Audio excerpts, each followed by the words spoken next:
بالإيمان، ولك الحمد بالإسلام، لك الحمد بالقرآن، لك الحمد بالمال والأهل والمعافاة.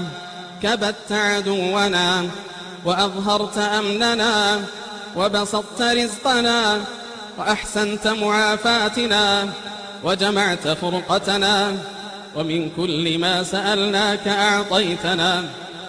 اللهم لك الحمد كله، وبيدك الخير كله، وإليك يرجع الأمر كله، علانيته وسره. إنا نحمدك بمحامد